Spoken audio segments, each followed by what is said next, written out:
ഏതാനും ദിവസങ്ങൾക്ക് മുമ്പ് ഒരു സ്വകാര്യ വ്യക്തിയുടെ ഹർജി പരിഗണിച്ചുകൊണ്ട് സുപ്രീം കോടതി ഗർഭഛിദ്രത്തെ സംബന്ധിച്ച് നടത്തിയ ഒരു വിധി വളരെയേറെ ശ്രദ്ധേയമായി. വളരെ ആശങ്കകളോടുകൂടിയാണ് ആ വിധിയെ നോക്കിക്കാണുവാൻ കഴിഞ്ഞത്. അത് ആശങ്കാഭരിതവും ദൂരവ്യാപകമായ ഫലങ്ങൾ ഉളവാക്കുന്നതുമാണ് എന്ന് പറയുവാനുള്ള കാരണം താഴെ പറയുന്നവയാണ്.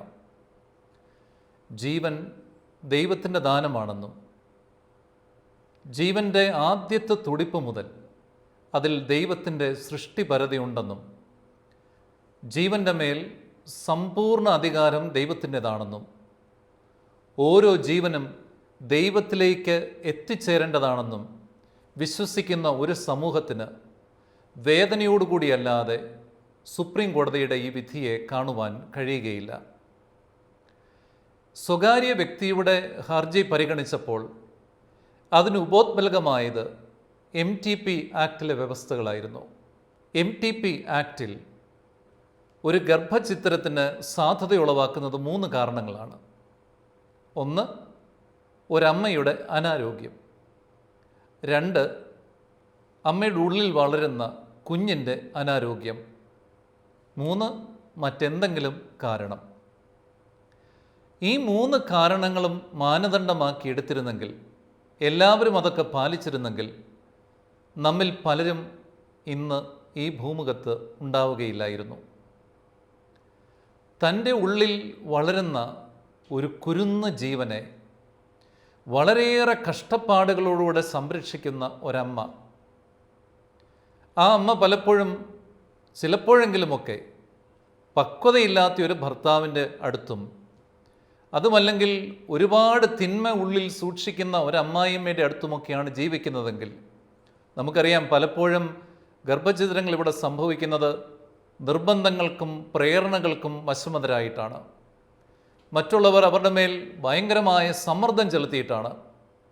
അപ്പോൾ പക്വതയില്ലാത്ത ഭർത്താക്കന്മാർക്കും ഒരുപക്ഷെ തിന്മ സ്വരൂപിക്കുന്ന അമ്മായിമ്മമാർക്കുമൊക്കെ ഗർഭവതിയായിരിക്കുന്ന ഒരു സ്ത്രീയെ പീഡിപ്പിക്കുവാൻ കുറേയേറെ സമയം കൂടി കിട്ടുകയും തൻ്റെ ജീവിതത്തിലെ വളരെ വേദനാജനകമായ ഗർഭഛിദ്രം എന്നൊരവസ്ഥയിലേക്ക് ഒരു സ്ത്രീ നയിക്കപ്പെടുവാൻ ഇടയാക്കുകയും ചെയ്യുന്ന ദൂരവ്യാപക ഫലങ്ങൾ ഈ കോടതി വിധി ഉളവാക്കും എന്നുള്ളതിൽ സംശയമില്ല.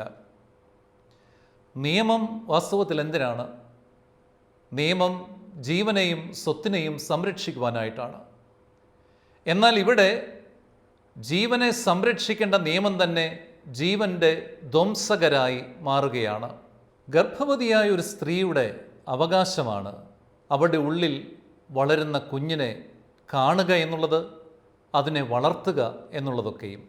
എന്നാൽ ജീവൻ്റെ സംസ്കാരത്തിന് വിലങ്ങുതടിയിട്ടുകൊണ്ട് ഒരമ്മയുടെ പരിപാവനമായ ഉദരത്തെ കൊലക്കളമാക്കി മാറ്റുന്ന മരണസംസ്കാരത്തിന് മുൻതൂക്കം കൊടുക്കുന്ന ഒരു വിധിയിലേക്കാണ് നാം എത്തിയിരിക്കുന്നത്. മനുഷ്യൻ്റെ ഉള്ളിൽ വളരുന്ന ഒരു ജീവൻ, അത് ഒരു ദിവസമോ ഒരാഴ്ചയോ ഒരു മാസമോ, അഥവാ അതിൻ്റെ തലയോട് ഉറച്ചില്ലെന്നോ അതിന് കൃത്യമായ രൂപം പ്രാപിച്ചില്ല എന്നുള്ളതോ ഒക്കെയോ ഗർഭഛിദ്രത്തിന് ഒരിക്കലും ഒരു കാരണമല്ല. ഇപ്പോഴത്തെ വിധി 24 ആഴ്ചകൾക്ക് ശേഷമുള്ള ഒരു ഗർഭത്തെ നശിപ്പിക്കുവാനായിട്ടായിരുന്നു. ഒരുപക്ഷെ ഈ വിധി കേട്ട ആരെങ്കിലും മനസ്സിലൊന്ന് ഓർത്തിട്ടുണ്ടോ 24 ആഴ്ചകൾ കഴിയുമ്പോൾ ഒരു ഭ്രൂണം എങ്ങനെ ഇരിക്കുമെന്നുള്ളത്? അതിനൊരു മനുഷ്യൻ്റെ പോലുള്ള എല്ലാ അവയവങ്ങളുമുണ്ട്.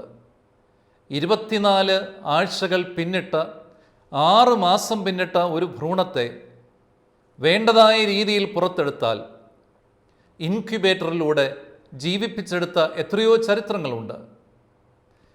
24 ആഴ്ചകൾ പിന്നിട്ട ഒരു ഭ്രൂണത്തെ നശിപ്പിക്കണമെങ്കിൽ ഒരമ്മയുടെ ഉദരത്തിലേക്ക്, ഗർഭപാത്രത്തിലേക്ക് കൊടിൽ പ്രവേശിപ്പിച്ച് ഓരോ ശാരീരിക അവയവവും മുറിച്ച് മാറ്റി വളരെ ഭീതിജനകമായ, വേദനാജനകമായ, ഒരുപാട് തിന്മ നിറഞ്ഞതായിട്ടുള്ള ഒരു പ്രവർത്തനത്തിലൂടെ മാത്രമേ ആ കുഞ്ഞിൻ്റെ ശരീരഭാഗങ്ങൾ ആ അമ്മയിൽ നിന്ന് വേർപെടുത്തി എടുക്കാനാവൂ.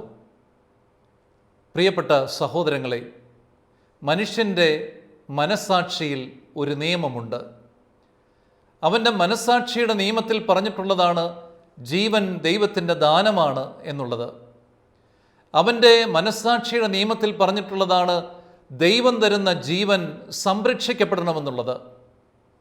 ഗർഭവതിയാകുന്ന ഓരോ സ്ത്രീക്കും കുഞ്ഞിനെ വളർത്താനുള്ള അവകാശമുണ്ട് എന്നുള്ളതുപോലെ തന്നെ ഉദരത്തിൽ ഉരുവാകുന്ന ഓരോ ഭ്രൂണത്തിനും വളരുവാനുള്ള അവകാശമുണ്ട്. ഈ അവകാശം പറയുവാൻ ഈ വിധി വന്നപ്പോൾ ആരെയും കണ്ടില്ല. എന്തിനും ഏതിനും പുറത്തിറങ്ങുന്ന രാഷ്ട്രീയ പാർട്ടികൾ എവിടെയായിരുന്നു? എന്തിനും ഹർത്താൽ പ്രഖ്യാപിക്കുന്ന രാഷ്ട്രീയ പാർട്ടികൾ എവിടെയായിരുന്നു? ഒന്നിച്ച് മുന്നോട്ട് നീങ്ങുന്ന ഒരു സമൂഹമായി നാം നീങ്ങുമ്പോൾ ഓർമ്മിക്കുക, മനസ്സാക്ഷിയുടെ ഈ നിയമത്തെ കണ്ടില്ലെന്ന് നടിക്കുവാൻ നമുക്കാവില്ല. ഏത് മാനുഷിക വിധികളാണെങ്കിലും ആ മാനുഷിക വിധികൾക്കപ്പുറം മനസ്സാക്ഷിയുടെ നിയമത്തെ ഉയർത്തിപ്പിടിക്കണം. ജീവൻ ദൈവത്തിൻ്റെ ദാനമാണ്. ആ ജീവനെ സംരക്ഷിക്കുവാൻ നാം കടപ്പെട്ടവരാണ്. നമുക്ക് ജീവൻ്റെ സംരക്ഷകരാകാം. ഈ മാനുഷിക വിധികളുടെ പരിമിതികൾക്കപ്പുറത്തേക്ക് നമുക്ക് നടന്നു പോകാം. ഒരുപക്ഷെ ഒരു സ്ത്രീ, ഗർഭവതിയായൊരു സ്ത്രീ രോഗിണിയാകുമ്പോൾ, അവളുടെ ജീവിതം മരണവക്ത്രത്തിലാകുമ്പോൾ അവരെ രക്ഷിക്കുവാനുള്ള തത്രപ്പാടിൽ, മാനുഷിക പരിമിതിയിൽ അവളുടെ ഉള്ളിലുള്ള ഭ്രൂണം നഷ്ടപ്പെട്ടേക്കാം. അത് ആ അമ്മയുടെ ജീവനെ സംരക്ഷിക്കുവാനായിട്ടുള്ള പ്രയത്നത്തിൻ്റെ ഭാഗമായി സംഭവിച്ചു പോയതാണ്. അതിനെ ഗർഭചിത്രത്തിന് ആധാരമാക്കിയുള്ള നിയമമാക്കുന്നതോ അത് ഗർഭചിത്രത്തിന് ആനുകൂല്യമാക്കുന്നതോ തെറ്റായ കീഴ്വഴക്കമാണ്, അധാർമികമാണ്, മനസ്സാക്ഷിക്ക് വിരുദ്ധമാണ് എന്നുള്ളത് നമുക്കൊന്നിച്ച് ഓർത്തിരിക്കാം.